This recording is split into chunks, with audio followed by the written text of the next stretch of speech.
우리가 성경을 보면 예수님 주변에는 늘 많은 사람들이 모여들었습니다. 병을 고침을 받기를 원하는 사람들, 또 예수님의 그 놀라운 어떤 그런 그 기적들을 보기 위해서, 또 어떤 사람들은 예수님의 그 꿀 같은 단 하나님의 말씀을 듣기 위해서 여러 그런 그 필요와 목적에 의해서 예수님 주변에는 늘 수많은 군중들이 모여들었습니다. 그래서 예수님을 만나기 위해서는 어떤 사람은 막 뽕나무 위에도 올라가기도 하고, 어떤 사람은 지붕을 뚫고 예수님이 있는 곳에 가기도 하고, 어떤 사람은 막 소리를 지르기도 하고, 다양하죠. 성경에 보면. 자, 그런데 오늘 우리가 읽은 본문 말씀에 보니까는 예수님께서는 제자들을 세우셨다 이렇게 기록을 하고 있습니다. 예수님 주변에 수많은 사람들이 모여 있었지만 예수님은 그 수많은 사람들 중에서 따로 또 제자들을 세우셨다라고 하는 것입니다. 근데 예수님께서 제자를 세우실 때 어떻게 했냐면 또 산에 오르사 이렇게 표현하고 있습니다. 또 산에 오르사, 즉 예수님이 또 산에 올랐다는 거예요. 산에 올랐다는 거예요. 아니 제자들을 세우시는데 왜 굳이 산에 올라갈까요? 이유가 있습니다. 여러분, 산이라고 하는 것은 하나님을 만나기가 참 좋은 장소예요. 왜? 산은 자연 속이잖아요. 내가 어딘가에 조용한 곳에 가서 기도할 수 있는 그런 좋은 장소가 바로 산이에요. 근데 제가 여러분 우리 학생들 만날 때는 이렇게 산에 올라가서 우리 그 같이 신앙생활하던 친구들하고 산에 올라가서 기도한 적이 있습니다. 그리고 이제 요즘에는 또 산에 또 이렇게 기도원도 있어가지고 거기 가서 기도도 하고. 그런데 사실은 요즘에는 그런 경험들이 없어요. 이제 뭐 우리가 꼭 굳이 산에 올라갈 필요는 없겠지만은 어쨌든 우리가 산에 올라가서 기도해야 되듯이 우리가 어느 곳에 있든지 우리가 하나님과 가까이 기도하는 여러분이 되시기 바랍니다. 네. 그래서 예수님은 산에 갔는데 왜 올라갔느냐? 누가복음 6장 12절에 보니까 예수님은 기도하려고 산에 올라가셨다는 거예요. 기도하려고.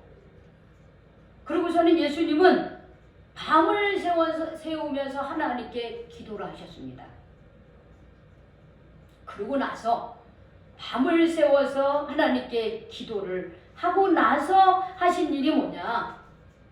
제자들을 세우시기 시작했다는 거예요. 제자들을 부르셨다는 거예요. 그러면 예수님은 왜 제자를 그러면 세우셨는가? 우리가 잘 알아야 됩니다. 예수님은 왜 제자를 세우셨는가? 오늘 14절에 보니까 이런 말씀이 있어요. 이에 12를 세우셨으니 이는 자기와 함께 있게 하시고 또 보내서 전도도 하며 귀신을 내쫓는 권능도 가지게 하려 하심이니라. 이렇게 기록을 하고 있습니다. 즉 예수님께서 제자들을 세우신 이유가 세 가지가 나와요. 첫 번째는 뭐냐? 자기와 함께 있게 하시려고 그랬다는 거예요. 자기와 함께 있게 하시려고. 여러분, 우리가 이렇게 응애하고 태어나가지고 우리 그 아기가 누구랑 늘 같이 삽니까? 엄마 아버지랑 같이 살아요. 엄마 아버지라고 하는 이 원가족 속에 건강하게 어떻게 해요? 자란 아기가 어떻게 해요? 훌륭한 성인이 되는 거예요. 여러분, 우리가 예수님이 나를 불러주셨어요. 예수님이 나를 불러주신 이유는 뭐냐면 예수님이 그 제자들과 함께 지내기 위해서라고 하는, 함께 지내기. 그래서 이 마가복음에 보면 예수님은 이 마가복음 전체를 통해서 보면 예수님께서 계속 제자들을 훈련을 시켜요. 신앙적인 훈련을 시키는 거예요. 그걸 몇 년을 하십니까? 몇 년 하셨어요? 예수님께서 3년을 하셨어요. 왜?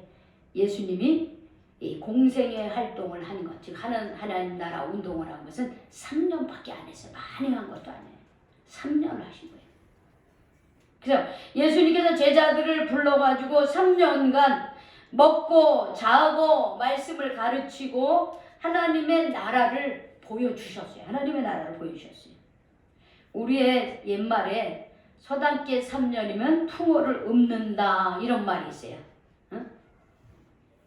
서당에 있는 멍멍이도 그 서당에 있는 학생들이 매일 어떻게 글을 읽으면 멍멍이도 어떻게 해요? 글을 읽는다는 거예요. 그만큼 3년이라고 하는 시간은 결코 짧지 않은 시간을 말하고 있는 거예요. 예수님께서 제자들을 불러서 3년을 같이 생활을 했다라고 하는 것은 무엇이냐? 자기가 누구인지를 어떻게 분명하게 보여주시기 위한 거예요. 저를 보세요. 설교할 때는 저를 보셔야 돼.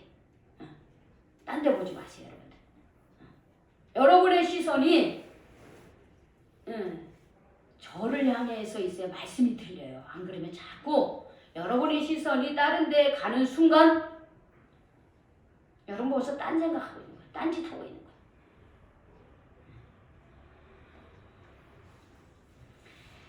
자, 3년이라고 하는 세월 속에 예수님은 자신이 누구인지를 보여주셨어요. 그리고 또한 선택한 제자들이 앞으로 하나님의 선택받은 사람들이 어떻게 살아야 될지를 몸소 어떻게 가르쳐 주신 거예요. 말로서만이 아니라 지식적으로만 아니라 정말 삶으로 보여준 거예요. 우리나라 그 학력이 굉장히 수준이 높아요. 최소한 고등학교 이상, 보통은 대학교도 다 들어가요, 요즘에. 근데 문제는 뭐냐면 너무 지식적인 공부를 한다는 거예요. 삶의 교육이 돼야 되는데 너무 이렇게 지식적으로 외우고 뭐 알고 이런 것만 해. 그거 가지고 안 되거든요, 사실. 내가 배우고 깨달은 것을 삶 속에서 이렇게 써먹을 수 있고 그것을 드러낼 수 있고 그게 참 지식이에요. 예수님 그렇게 제자들을 가르치셨어요. 예수님께서는 말로서가 아니라 말로만이 아니라 행함으로 하나님의 자녀들이 어떻게 살아야 되는지를 가르쳐 주셨어요. 요한복음 15장 5절에 그러니까 이런 말씀이 있어요. 나는 포도나무요 너희는 가지니 저가 내 안에 내가 저 안에 있으면 이 사람은 과실을 많이 맺나니 나를 떠나서는 너희가 아무것도 할 수 없음이라 이렇게 했습니다.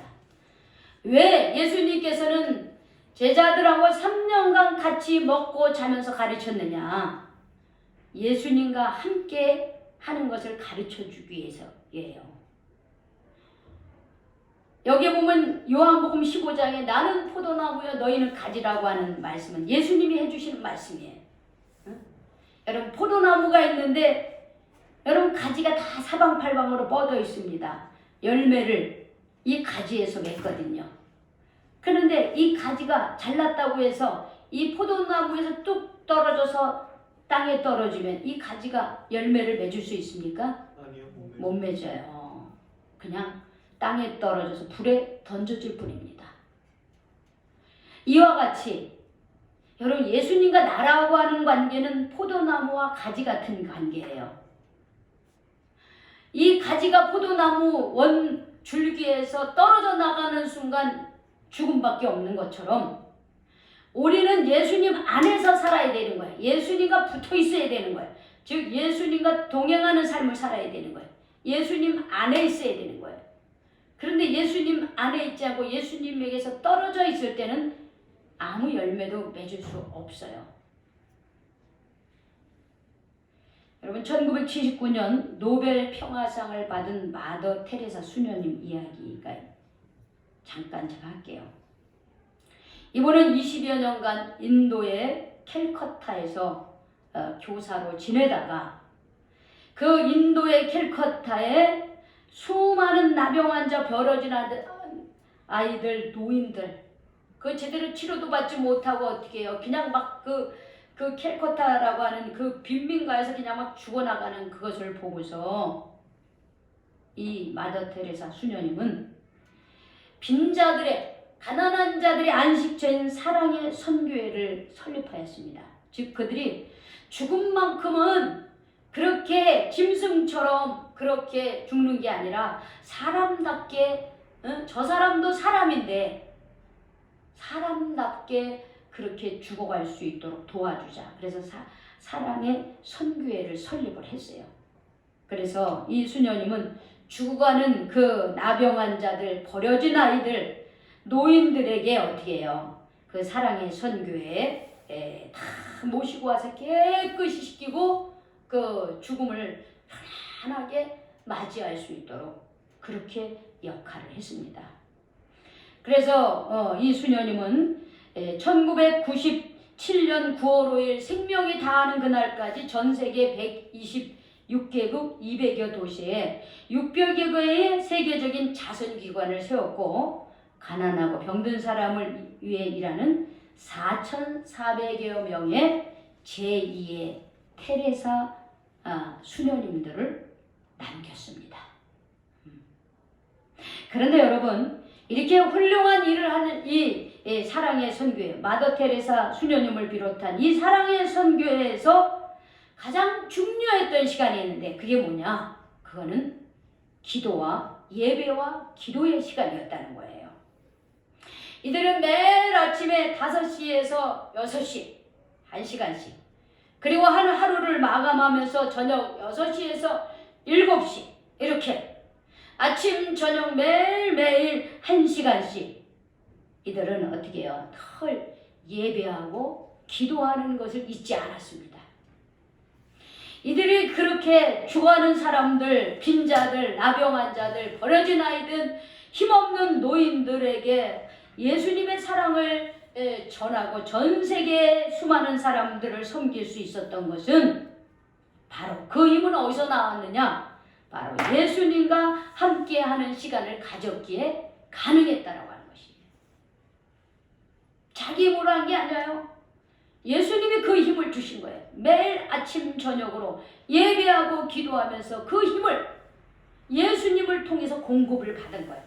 포도나무인 예수님을 통해서 가진 우리가 그 영양분을 공급받는 거하고 같은 것입니다. 예수님은 함께 하시기 위해서 제자들을 불러주셨습니다. 여러분 제자입니까? 우리 제자예요. 그런데 우리는 얼마나 예수님과 함께하는 시간을 갖고 있습니까? 사실 요즘에 이 스마트폰이나 아니면 TV나 이런 게 없으면 살지 못해요. 학생들은 폰을 늘 이 손에 갖고 있습니다. 무슨 금은 뭐 하나 되는 것처럼 이 폰을 놓지 못합니다. 잠자면서도 어떻게 내 손에 닿은 데다 저기 해놓고 해. 잠자면서도 이불 속에서 못하게 하니까 이불 속에서 이 폰을 들여다보고 있어요. 그러면 학생들만 그렇습니까? 젊은이들만 그렇습니까? 아니에요. 어른들도 마찬가지예요. 어른들도 일어나서 눈 뜨면 텔레비 켜고 잘 때까지 TV를 켜놓고 있습니다. 그런데 진정으로 나의 영혼과 삶의 생명의 양식을 주는 예수님과는 얼마나 친근하게 지내는 시간을 갖고 있습니까? 여기에 있는 우리 모두는 하나님이 선택한 자녀요, 예수님의 제자로 부름받은 자녀들입니다. 이제 여러분들 물론 폰을 사용 안 할 수가 없습니다. 물론 TV를 안 볼 수는 없습니다.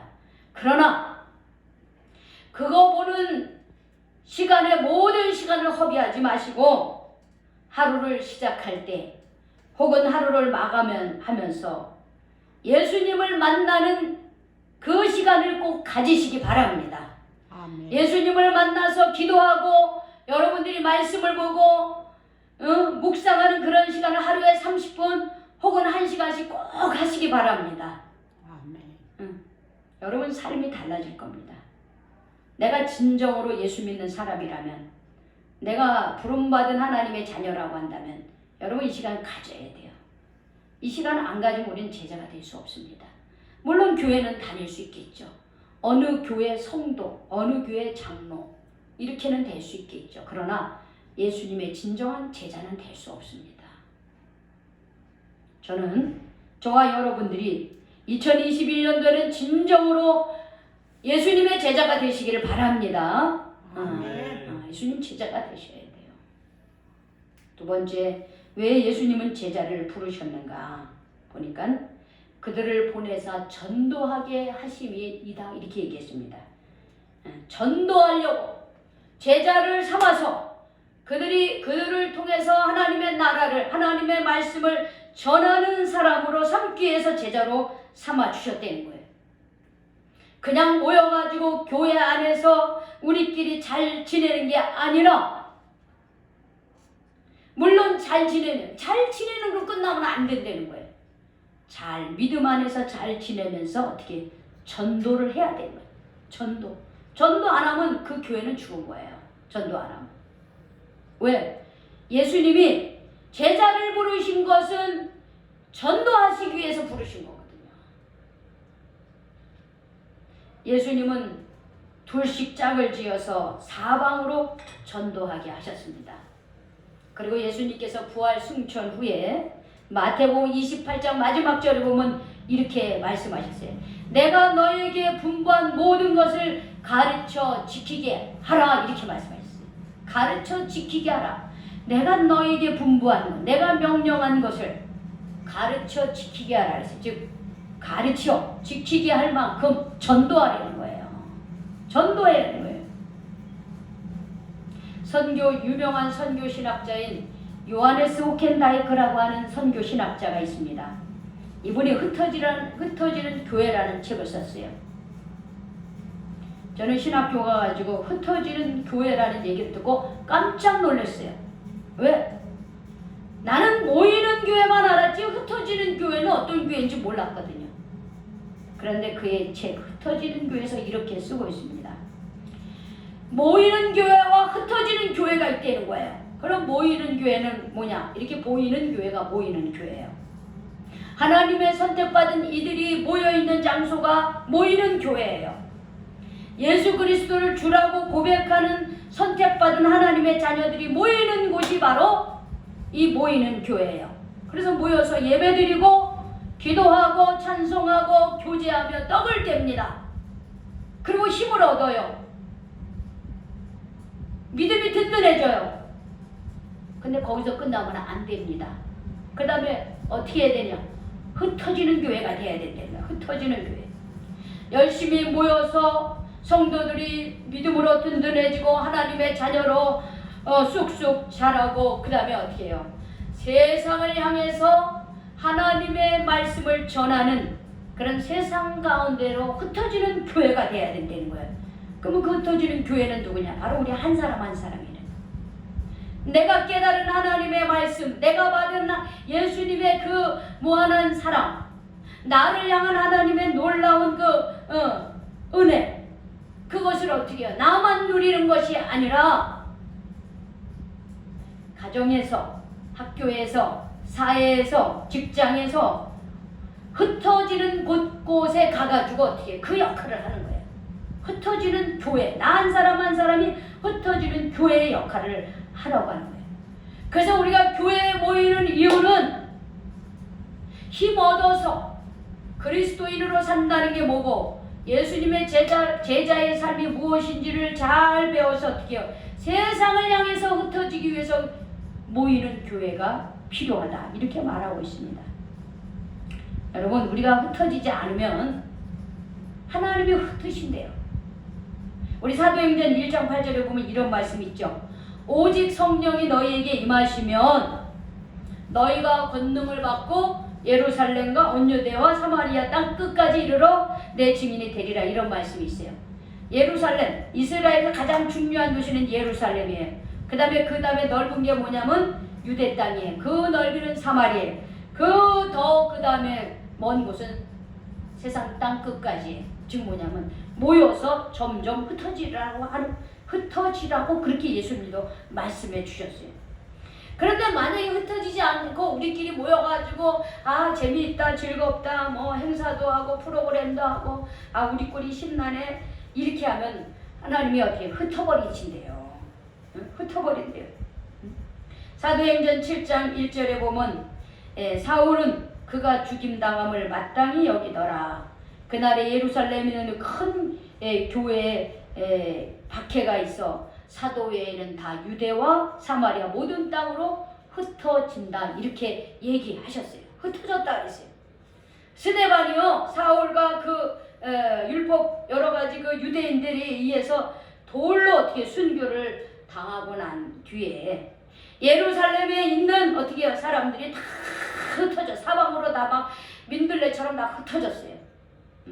그런데 그 흩어진 사람들이 그냥 흩어지고 끝난 게 아니라 도로 다니며 복음의 말씀을 전했습니다. 여기서 흩어진다라고 하는 것은 헬라어로 디아스 페이로라고 하는 거예요. 이게 무슨 말이냐면요. 농부가 밭에 씨앗을 뿌리는 동작을 말하는 거예요. 농부가 흩트는 거예요. 이렇게 막 흩트는 거예요. 씨앗 밭을 골아가지고 거기다 씨앗을 쫙 뿌리는 거. 이게 흩어진다는 뜻이라는 거예요. 즉 농부 되신 하나님께서 친히 자신의 손으로 복음에 씨앗된 성도들을 세상이라고 하는 밭에 막 뿌린다는 거예요. 그래서 하나님이 우리를 선택한 이유는 세상이라는 밭으로 우리를 뿌리기 위해서 세상이라고 하는 밭으로 우리를 파송하기 위해서 하나님이 우리를 선택했다는 거예요.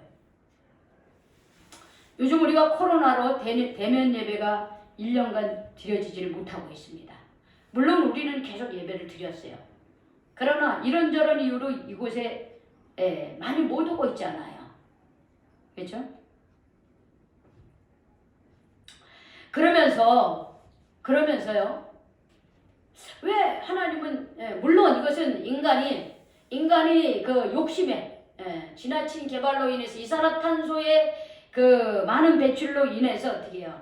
숨겨졌던 어떻게 바이러스들이 계속 출현되는 거예요. 순환이 안 돼서 나타나는 거예요. 앞으로요.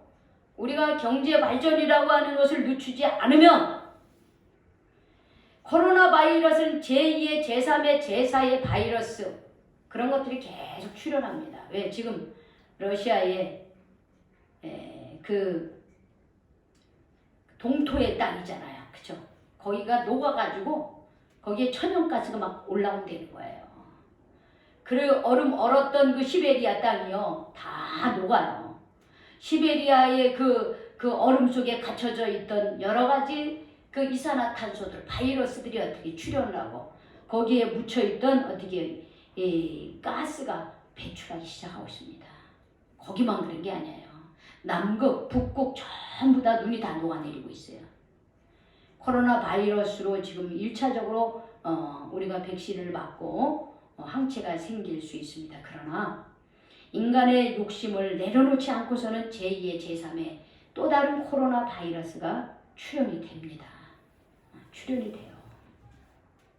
그러면서 작은 교회든 큰 교회든 어떻게 해요? 모이질 못하는 거예요. 교회만 못 모입니까? 5인 이상 다 모이지를 못하게 돼 있어요. 지금요. 그러면서 우리는 하나님께서 이런 그 코로나 바이러스 시대에 하나님은 우리에게 무엇을 어떤 하나님의 뜻을 발견하게 하실까라고 했을 때 진정으로 신령과 진정으로 예배 드리는 것을 하나님은 원하신다라고 하는 거예요. 우리가 드리는 예배가 꼭 교회만 와서 드리는 것이 아니라 내 가정에서도 신령과 진정으로 예배 드리는 자가 되려는 거예요. 가정에서도. 그러면 교회 안 가도 되겠네. 그냥 TV로 보면 되지 온라인상으로 보면 되죠. 근데 여러분 올 수 있음에도 안 오는 것은 그런 사람은요 예배도 안 드려요. 우리가 교회라고 하는 건물 안에 갇혀 있게 하지 말라는 거예요. 하나님이라 영이신 하나님은 교회라고 하는 이 장소에만 계신 분이 아니라는 거예요. 내가 신령과 진정으로 예배 드리고자 하는 그 곳에서 어디에서나 하나님은 우리의 예배를 받으시는 분이라는 거예요.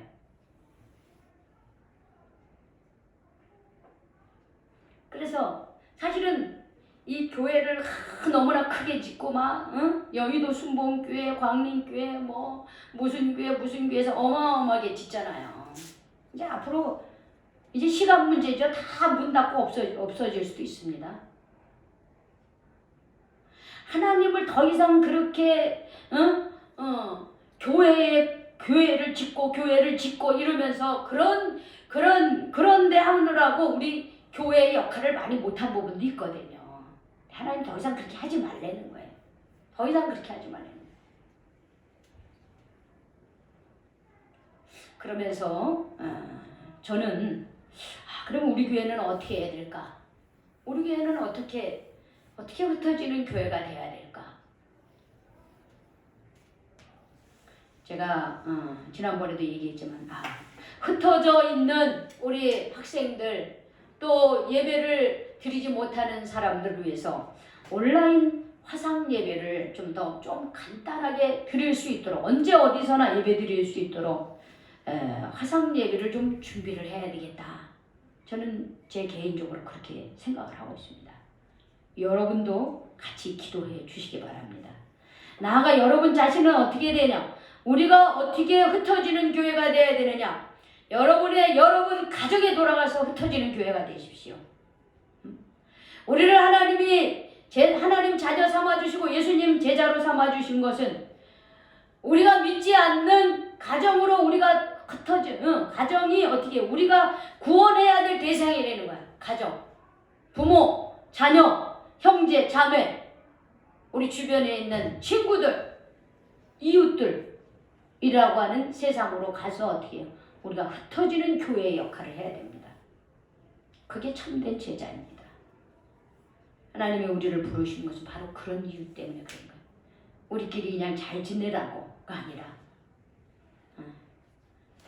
하나님을 알지 못하는 세상의 부모들, 자녀들, 이웃들에게 우리가 가서 복음을 증거하라고 하나님이 우리를 불러주셨습니다.